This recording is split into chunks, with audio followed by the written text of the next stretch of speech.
Assalamu alaikum, my dear students. I welcome you all again. I am your chemistry tutor Yasir sir, and this is video lecture number 8 for the class 11th. We are discussing the chapter equilibrium, and today's topic is about law of chemical equilibrium. My dear students, in order to understand this concept, previous video lecture number 7 में हमने पढ़ा law of mass action. तो basically law of mass action जब हम extend करते हैं to the reversible chemical reaction, उसी को हम कहते हैं law of chemical equilibrium, my dear students. तो basically when we extend, when we, या हम ऐसे कह सकते हैं, when we apply the law of mass action, when we apply the law of mass action, when we apply the law of mass action to a reversible, when we apply the law of mass action to the reversible chemical reaction, वहां से जो भी हमें result मिलता है उसको हम कहते हैं लॉ ऑफ केमिकल इक्विलिब्रियम. बहुत ही आराम से मैं आपको ये चीजें सिखाऊंगा. उसके लिए हम क्या करेंगे, उसके लिए हम पहले एक जनरल रिवर्सिबल रिएक्शन जो है वो एज्यूम करेंगे. तो this is general reversible reaction in which A and B, which are reactants, they get converted to form product C and D, and the product C and D have back tendency to form reactants A and B. उसी को हम reversible reaction कहते हैं. तो इस reversible reaction में my dear students, जो A and B का आपस में combine होके C and D banana, that is a forward process, और C and D का वापस combine होके reactants A and B banana, that means that is a backward process. इसका मतलब है ये एक forward process है आगे की तरफ. This is a forward process, my dear students, and ये वाली process जो है ये backward process है. इस चीज को आप समझिए. So this is a forward process, this is a backward process. और आपको पता है एक केमिकल रिएक्शन में जब इक्विलिब्रियम आता है तो उस इक्विलिब्रियम पे my dear students rate of forward process equal हो जाती है रेट ऑफ बैकवर्ड प्रोसेस के. ये मैं ऑलरेडी आपको प्रीवियस वीडियो लेक्चर्स में समझा चुका हूं. कहने का मतलब ये है at equilibrium rate of forward process जो मैंने RF से यहां पे डिनोट किया will be equal to the rate of backward process जो मैंने RB से डिनोट किया. नाउ जब इस सिस्टम में, इस रिएक्शन में केमिकल इक्विलिब्रियम आ जाएगा, यानी कि इक्विलिब्रियम पॉइंट आ जाएगा, उस टाइम जो भी कंसंट्रेशन होगी डियर स्टूडेंट्स रिएक्टेंट्स की और प्रोडक्ट्स की, उनको हम कहेंगे that will represent the equilibrium mixture of reactants and products.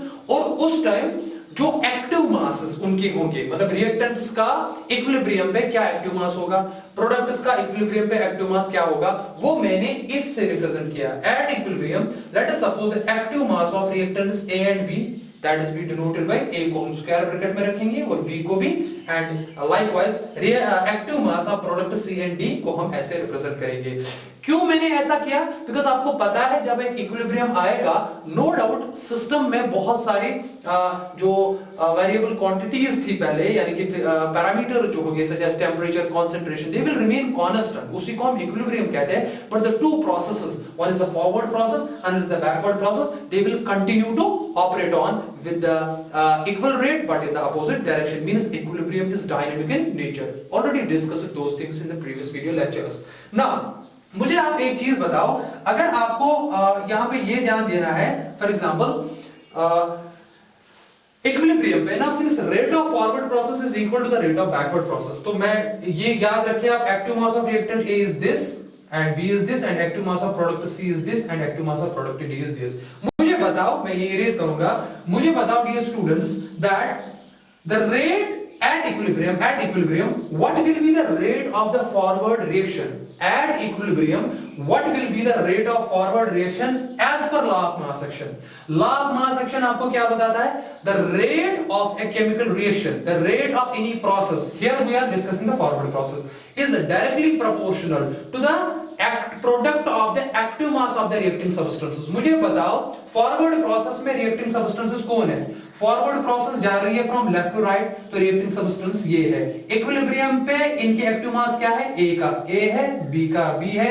तो अप्लाई करो इक्विलिब्रियम पे फॉरवर्ड प्रोसेस के लिए लॉ ऑफ मास एक्शन. तो बताओ for forward process at equilibrium, मैं यहां पे लिखूंगा ऐसे at equilibrium for forward process, at equilibrium for forward process, at equilibrium for forward process, apply करो लॉ ऑफ मास एक्शन. बताओ रेट क्या होगी? क्या मैं ऐसे नहीं लिख सकता हूं रेट ऑफ फॉरवर्ड रिएक्शन? वो होती है बराबर directly proportional to the product of the active masses of the reacting substances. वो कौन है? वो है ए, उसका एक्टिव मास इक्विलिब्रियम पे ए है और बी का बी है। सबको समझ आया?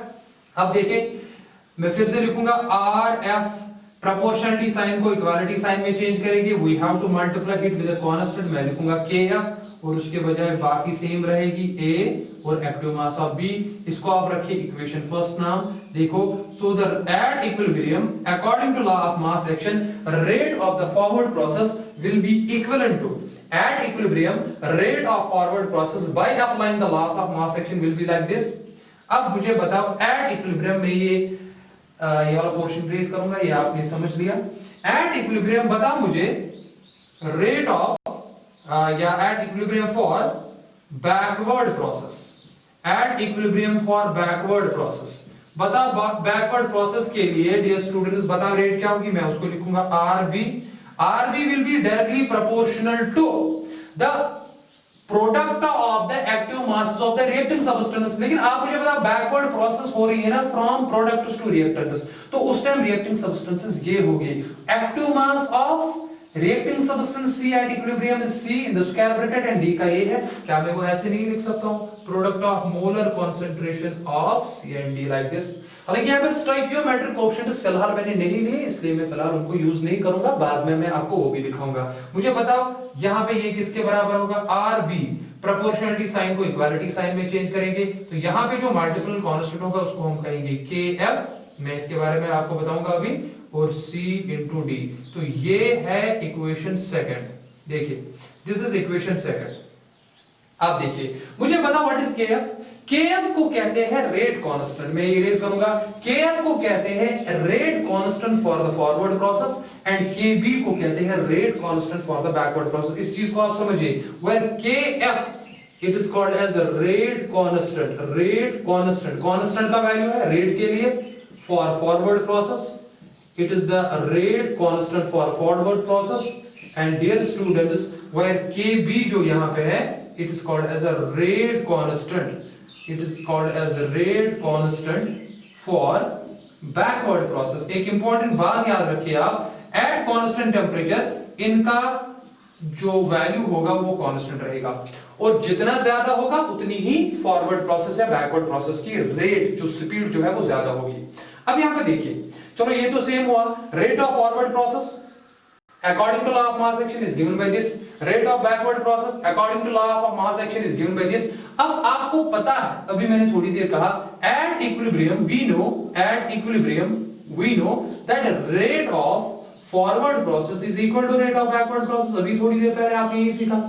इक्विलिब्रियम पे जब इक्विलिब्रियम आएगा that is dynamic in nature but the rate of forward process is equal to the rate of backward process, मुझे उस टाइम बताओ क्या होगा? तो यूज करो इक्वेशन फर्स्ट में, RF किसके बराबर है? देखो यहाँ पे RF है रेट ऑफ फॉरवर्ड प्रोसेस, तो एट इक्विलिब्रियम मैंने ऊपर ही लिखा है at equilibrium rate of forward process, तो ये किसके बराबर होगा? RF के बजाय मैं ये पॉइंट लिखूंगा, तो RF के बजाय मैं लिखूंगा KF, product of active masses of reactants A and B is equal to बताओ रेट ऑफ बैकवर्ड प्रोसेस किसके बराबर है?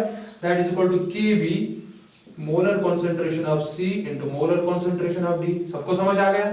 अब देखिए, अब KF है यहाँ पे KB है, तो आप रेट कांस्टेंट को अलग करो, इसको रीअरेंज करो इक्वेशन। क्या मैं नहीं लिख सकता हूं KF, इस KB को यहां से मैं डिवाइड करूंगा, KB इज इक्वल टू वहां से क्या रहा? Molar concentration of C into molar concentration of B divided by ये इक्वालिटी के उस साइड ले लो आप, molar concentration of A into molar concentration of B।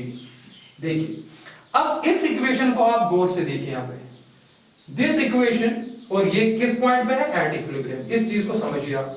यहां पे एक इंपॉर्टेंट चीज आपको याद रखनी है, मैं ये वाला क्वेश्चन रेज करूंगा, that what is KF? It is called as rate constant for the forward process। what is KB? It is called as a rate constant for the backward process। अब अगर यहां पे आप ध्यान दोगे that KF is a constant, KB is also a constant, constant divided by constant is again a constant। constant को अगर आप डिवाइड करोगे दूसरे constant से तो वो एक और constant होता है, तो मैं इन दो constants को एक ही constant से रिप्रेजेंट करूंगा और उसको मैं लिखूंगा ऐसे K। आप K भी लिख सकते हो, आप इसको KC भी लिख सकते हो, इसलिए मैं अभी थोड़ी देर बताऊंगा क्यों। आप मैं इसी ऐसे लिखूंगा, तो बाकी सेम लिखो आप, product of molar concentration of C into D divided by product of molar concentration of A and B। देखिए यहाँ पे, तो यहां पे मैं ब्रैकेट में क्या लिखूंगा, वायर के सी के बजाय जो था वो मैंने K F divided by K B के बजाय लिखा।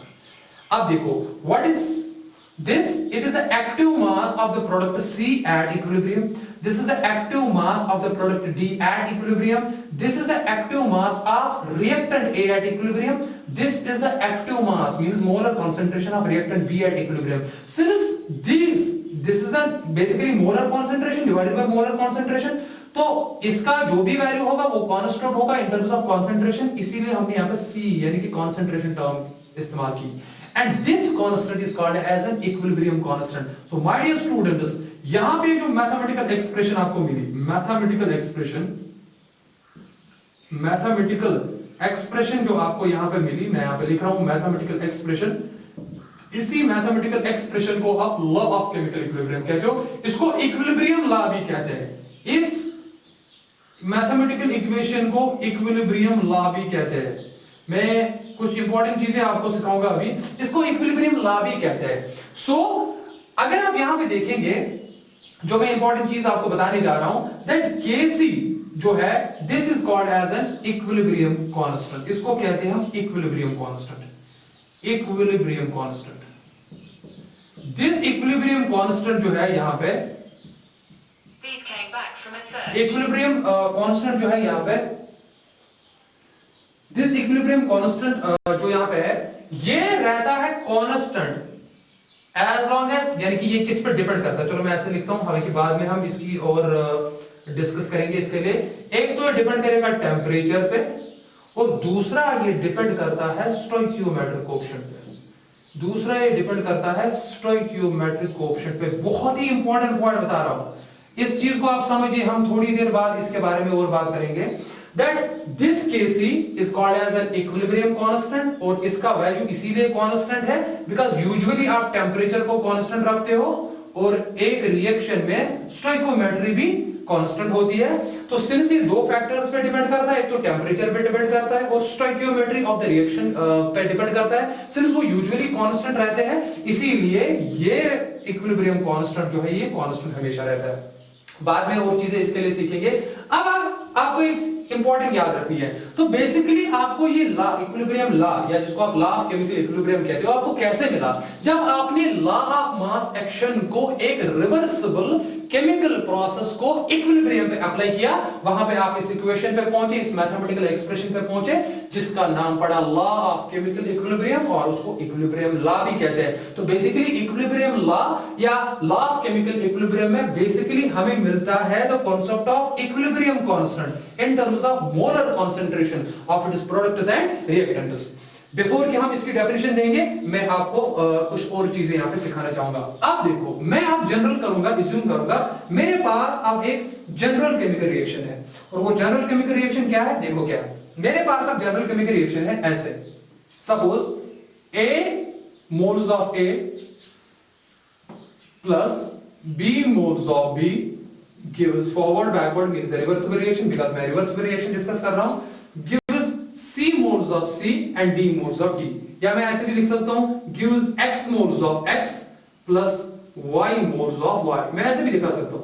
देखिए ये क्या है, यहां पे ये रिएक्टेंट्स है, बात समझिए प्लीज। अब यहां पे मैंने स्टोइकियोमेट्रिक कोएफिशिएंट्स कुछ लिए, और ये आपके प्रोडक्ट्स, ध्यान से समझिए dear students. What is A? It is a reactant. What is B? It is a reactant. What is X? बड़ा X, it's a product, और Y भी यहाँ पे product है। दूसरी बात, what is A? Small a, it is a stoichiometric coefficient of reactant A. This small b is a stoichiometric coefficient of reactant B. Small x is a stoichiometric coefficient of product X, and small y is a stoichiometric coefficient of product Y. What I want to say is that ये stoichiometric coefficients आपको कहां से मिलते हैं? ये आपको balanced chemical equation से मिलते हैं। बाद में मैं एक रियल एग्जांपल आपको दूंगा। अब देखिए, अब यहां पे आप क्या करेंगे काम, मान लो इक्विलिब्रियम पे एट इक्विलिब्रियम जो एक्टिव मास रिएक्टेंट्स का होगा और जो एक्टिव मास प्रोडक्ट्स का होगा, वो हम कैसे लिखेंगे? मैं कहूंगा active mass of reactant A is represented by this, and active mass of product is represented by this. Active mass of product जो है दो रिएक्टेंट्स है, और प्रोडक्ट का है x एंड दूसरे प्रोडक्ट का है y। ऐसे आप बात समझो। लेकिन अब क्या करोगे काम, जब आप law of mass action apply करोगे इस रिएक्शन पे, देखो मैं इरेज करूंगा यहां पे फिर से, जब आप law of mass action apply करोगे इस रिएक्शन के लिए, लेकिन इक्विलिब्रियम पे, आपको पता है ना फिर से इक्विलिब्रियम पे क्या है, rate of forward reaction is equal to rate of backward reaction. बताओ रेट ऑफ फॉरवर्ड रिएक्शन क्या है, रेट ऑफ, चलो मैं पहले रेट ऑफ फॉरवर्ड रिएक्शन लिखता हूं। बताओ rate of forward reaction according to law of mass action क्या होगी। फॉरवर्ड रिएक्शन ये है, this is forward reaction and this is backward reaction. ध्यान से समझिए माय डियर स्टूडेंट्स, मैं क्या बता रहा हूं। This is forward reaction and this is backward reaction. चलिए फॉरवर्ड रिएक्शन के लिए आप law of mass action apply कीजिए। लॉ ऑफ मास एक्शन क्या बताता है, रेट ऑफ ए रिएक्शन, यहां पे फॉरवर्ड रिएक्शन है, is directly proportional to the product of the molar concentration of active masses. अगर आपको पिछला लेक्चर याद होगा, उसमें आपने ये भी सीखा कि अगर उन रिएक्टिंग सबस्टेंसेस में कोई स्टोइकियोमेट्रिक कोएफिशिएंट है तो वो उसके पावर में चढ़ता है। तो बताओ रेट ऑफ फॉरवर्ड प्रोसेस, मैं ऐसे लिखूंगा, रेट ऑफ फॉरवर्ड प्रोसेस किसके बराबर होती है, वो होती है directly proportional to the product of molar concentration of reactive substances at equilibrium. Active mass of A जो है वो हम ऐसे लिखते हैं, इसका स्टोइकियोमेट्रिक कोएफिशिएंट ए है वो हम पावर में चढ़ाएंगे, और दूसरा इसका बी है, उसका एक्टिव मास बी से रिप्रेजेंट करेंगे, और उसका पावर जो है स्टोइकियोमेट्रिक पावर में चढ़ेगा ऐसे। अब देखो आर एफ प्रोपोर्शनलिटी साइन को इक्वालिटी में चेंज करो, फिर से आएगा K F rate constant for the forward process, this will be active mass of A with its stoichiometric coefficient a and active mass of B with its stoichiometric coefficient b. मैं बिल्कुल वही दिखा रहा हूं जैसे मैंने पहले दिखाया, लेकिन वहां पे मैंने स्टोइकियोमेट्रिक कोएफिशिएंट्स नहीं दिखाए, यहां पे मैंने दिखाया। तो ये मान लो इक्वेशन फर्स्ट। अब देखो मुझे बताओ रेट ऑफ बैकवर्ड रिएक्शन क्या होगी, चेक कीजिए। मैं यहां पे लिखूंगा, अब देखो रेट ऑफ बैकवर्ड रिएक्शन तो ये, तो rate of backward reaction will be according to law of mass action will be directly proportional to the product of active masses of products and each raised to the power equal to this stoichiometric coefficient। अब देखो that will be equivalent to x raised power x into y raised power y। सबको समझ आ गया। अब देखो proportionality sign को equality में change करो, यहाँ पे बैकवर्ड प्रोसेस है, तो this will B rb is equal to, तो यहाँ पे मैं रेट कांस्टेंट लिखूंगा kb। Kf is the rate constant for forward reaction, Kb is the rate constant for backward reaction। देखो x तो x की जगह है, बाकी तो सेम है। देखो ये हो गया y, इसको मान लो आपने रखा नाम इक्वेशन सेकंड। अब देखो since you know, मैं इरेज करूंगा, since you know my dear students that at equilibrium rate of forward process is equal to rate of backward process, ये आपको ऑलरेडी पता है। तो we already know since at equilibrium क्या rate of forward process is equal to rate of backward process. तो चलो करो इस्तेमाल। रेट ऑफ फॉरवर्ड प्रोसेस किसके बराबर है, K F into A to the power a B to the power small b is equal to R B है बराबर K B into x raise power x into y raise power y. सबको समझ आया। अब देखो फिर से rearrange करो इक्वेशन को, के एफ ये के बी डिवीजन में लाओ इज इक्वल टू, वहां पे क्या बचा, x raise power x into y raise power y divided by, यहां से आप करो रीअरेंज, तो it will be molar concentration of a to the power a into molar concentration of b to the power b। सबको clear हो रहा है। तो यहां पे अगर आप देखोगे that kf divided by kb, उसके लिए हम फिर से एक सिंपल सा कांस्टेंट इस्तेमाल करते हैं, उसको kc कहते हैं। अब यहां पे देखो x to the power small x y to the power small y divided by a to the power small a into b to the power small b। ये देखो this is also the law of chemical equilibrium, लेकिन इसमें stoichiometric coefficients भी आ गए। अब important बात जो आपको याद रखनी है वो ये कि आपको ये बताना है that Kc is called as an equilibrium constant, उसमें तो कोई शक है नहीं। तो Kc is called as an equilibrium constant, इसको कहते हैं हम इक्विलिब्रियम कांस्टेंट, इसमें तो कोई टेंशन है नहीं, इसको इक्विलिब्रियम कांस्टेंट कहते हैं। और इसका वैल्यू जो है वो कांस्टेंट रहता है at constant temperature and for a particular reaction, because equilibrium constant Kc depend करता है एक तो टेम्परेचर पे, दूसरा स्टोइकियोमेट्री पे। अगर स्टोइकियोमेट्री रिएक्शन में कांस्टेंट रहेगी तो जाहिर सी बात है Kc कांस्टेंट रहेगा। जरा मुझे इस ये जो इसी को कहते हैं लॉ ऑफ केमिकल इक्विलिब्रियम, अगर आप इसको डिफाइन करोगे कैसे करोगे, देखो टेम्परेचर आपको कांस्टेंट रखना है, मैं लिखूंगा एट कांस्टेंट टेम्परेचर। मैं ये पिछले वीडियो लेक्चर में भी इसके बारे में बात कर चुका हूं, तो please try to understand. At constant temperature the product of, देखो x एंड y क्या है, ये प्रोडक्ट है, a एंड b क्या है, वो रिएक्टेंट है। प्रोडक्ट जो है वो न्यूमरेटर में है और रिएक्टेंट जो है वो डिनोमिनेटर में है। तो क्या लिखेंगे आप, eight constant temperature the product of the active masses of products, the product of active masses of products each raised to the power equal to their stoichiometric coefficient। Product x का stoichiometric coefficient small x है, वो मैंने power में चढ़ा दिया। y product का stoichiometric coefficient small y है, वो मैंने पावर में चढ़ा दिया। रिएक्टेंट्स का stoichiometric coefficient small a and small b है, वो मैंने उनके पावर में चढ़ा दिया।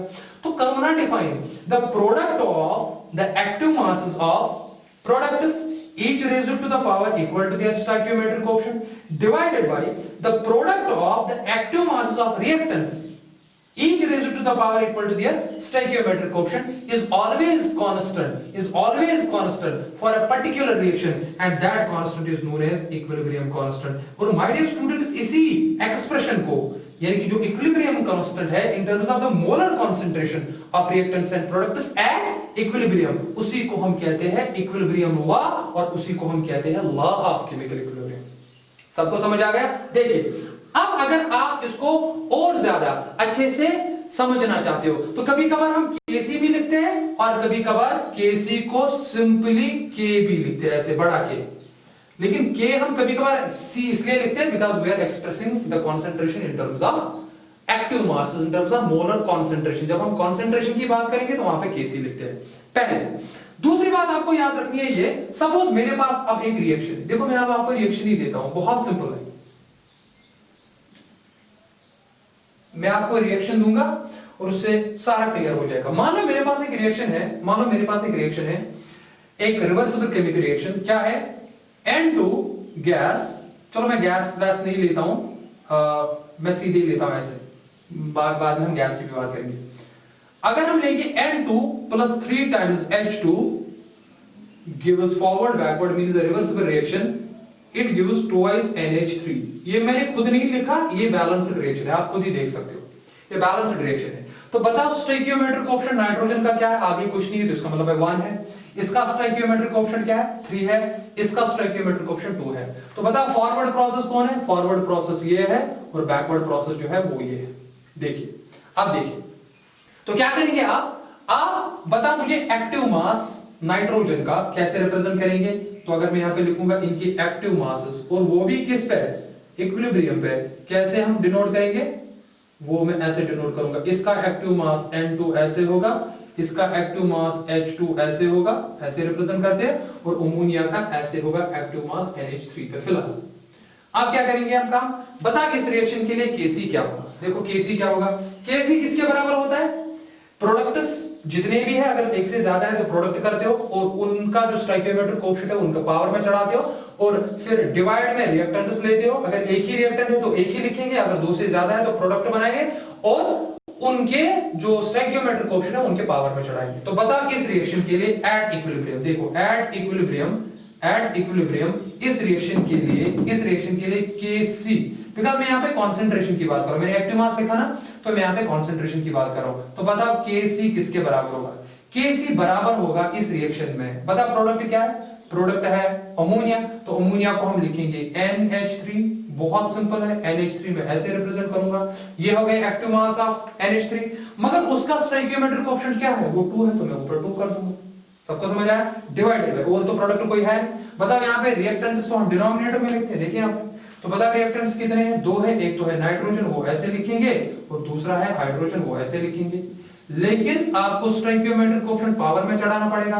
बताओ नाइट्रोजन का स्टोइकियोमेट्रिक कोएफिशिएंट क्या है? उसका 1 है, तो वो मैं 1 लिखूंगा। आप मत लिखो तो कोई प्रॉब्लम नहीं है, और हाइड्रोजन का 3 है तो वो 3 लिखेंगे। तो this is the equilibrium constant for this reaction, my dear students, this is the equilibrium constant for this reaction. Now एक इंपॉर्टेंट बात समझिए, यहां पे मैं देखो जाहिर सी बात है, अब ये केसी कब चेंज होगा? पहली बात, अगर आप टेम्परेचर चेंज करेंगे, वो तो टेम्परेचर आपने कांस्टेंट रखा है, टेम्परेचर तो आपने कांस्टेंट रखा है, टेम्परेचर को आप यूजुअली चेंज नहीं करते हो। और दूसरा, केसी कांस्टेंट तब चेंज होता है जब स्टोइकियोमेट्री चेंज होती है। लेकिन स्टोइकियोमेट्री क्यों चेंज करोगे? वो तो बैलेंस्ड केमिकल इक्वेशन ऑलरेडी है। अब देखिए, अब अगर आपके पास गैसियस रिएक्शन है, हालांकि ये गैसियस रिएक्शन भी है, ये मैंने दिखाई, देखो मैं यहां पे दिखाऊंगा, ये मैंने दिखाई रिएक्शन, ये मैंने दिखाई एक reaction, of course reversible in terms of concentration. मालूम मैंने इन टर्म्स ऑफ कंसंट्रेशन दिखाया, जहां मैंने कंसंट्रेशन की बात की कि नाइट्रोजन का कितना कंसंट्रेशन है, अमोनिया का कितना कंसंट्रेशन है। अगर मैं लूंगा एक gaseous reaction, gaseous reaction, gaseous reaction लूंगा, और गैसियस रिएक्शन में अगर कंसंट्रेशन, देखिए समझिए यहां पे, अगर कंसंट्रेशन मेंशन नहीं की है, नॉट मेंशन्ड, अगर वहां पे कंसंट्रेशन मेंशन्ड नहीं है, बल्कि गैस का प्रेशर, उसको हम कहते हैं पार्शियल प्रेशर। क्या कहते हैं? Partial pressure dear students. अगर ये मेंशन है, अगर ये मेंशन है, तो उस टाइम आप क्या करोगे? उस टाइम आप क्या करोगे? देखो सिंपल क्या करना है उस टाइम सिंस आप इक्विलिब्रियम कांस्टेंट को डिनोट कर रहे हो in terms of partial pressure, तो माय डियर स्टूडेंट्स वहां पे आपको केसी के बजाय, देखो हमने सी क्यों लिखा? बिकॉज यहां पे ये डिनोट करता है मोलर कंसंट्रेशन, ये भी मोलर कंसंट्रेशन, समझिए बात को, इसीलिए मैंने लिखा के को इन टर्म्स ऑफ सी। लेकिन अगर आपको एग्जांपल में कंसंट्रेशन नहीं दिया है, अगर वहां पे अमोनिया का प्रेशर दिया है, नाइट्रोजन का प्रेशर दिया, हाइड्रोजन का प्रेशर दिया है, उनको हम कहते हैं इंडिविजुअल पार्शियल प्रेशर्स। इसका अपना प्रेशर है पार्शियल प्रेशर, इसका उनको हम पार्शियल प्रेशर कहते हैं। तो उस टाइम हमें के सी नहीं लिखना है, हमें उस टाइम के को चेंज करना है भाई के पी। तो के पी किसके बराबर होगा? देखो बिल्कुल सेम है, लेकिन मुझे यहां पे कैसे लिखना है? मुझे यहां पे लिखना है ऐसे, पार्शियल प्रेशर ऑफ किसका? अमोनिया का, दैट इज NH3। लेकिन पावर जो स्टोइकियोमेट्रिक कोएफिशिएंट है वो मुझे वहां चढ़ाना है, that is 2 divided by, that is इसका अब, लेकिन partial pressure, concentration suppose mention नहीं है, प्रेशर आप इन टर्म्स ऑफ प्रेशर दिखा रहे हो, तो वो ऐसे लिखा जाता है N2 फॉर एग्जांपल। तो उसका पावर कुछ है नहीं, तो वो मैं नहीं लिखूंगा। और इसी तरीके से P ऑफ H2, और सिंस इसका पावर 3 है तो वो ऐसे है। तो देखिए दोनों में क्या फर्क है? यहां पे आप इक्विलिब्रियम कांस्टेंट दिखा रहे हो in terms of molar concentration, और यहां पे आप इक्विलिब्रियम कांस्टेंट दिखा रहे हो in terms of partial pressures. Because जब भी आपको एक gaseous chemical reaction my dear students मिलेगी, वहां पे आपको जो रिएक्टेंट्स एंड प्रोडक्ट्स होगी इक्विलिब्रियम पे, या तो उनकी कंसंट्रेशन सपोज दी होगी आपको या मालूम होगी, या तो आपके उनके प्रेशर्स मालूम होंगे। अगर आपको कंसंट्रेशन दी गई, आपको कंसंट्रेशन मालूम थी, तो आप इक्विलिब्रियम कांस्टेंट को इन टर्म्स ऑफ कंसंट्रेशन ही निकालेंगे और उस टाइम उसको लिखेंगे Kc। सिंपल याद रखना है। लेकिन अगर आपको वहां पे कंसंट्रेशन नहीं बल्कि उनके प्रेशर्स दिए थे, ठीक है ना माय डियर स्टूडेंट्स, तो वहां पे आप उस टाइम आप इन terms of equilibrium constant terms of pressure measure करोगे, उसको हम कहते हैं Kp। तो this is a very very important topic जो आप याद रखेंगे। सबसे इंपॉर्टेंट चीज जो अब मैं आपको समझाऊंगा, जो कि हमारा नेक्स्ट वीडियो लेक्चर होगा, उसमें हम ये सीखेंगे कि what is the relationship between Kc and Kp। पहले मैं आपको ये चीजें सिखाऊंगा, Kc और Kp में क्या रिलेशनशिप है, उसके बाद हम फिर यूनिट्स ऑफ इक्विलिब्रियम कांस्टेंट जो है, हम धीरे धीरे आगे बढ़ रहे हैं इस यूनिट में। तो मैं आपको जल्दी जल्दी से एक और इक्वेशन बताऊंगा कि सपोज मैं इरेज करता हूं, आपको समझ आया होगा। देखिए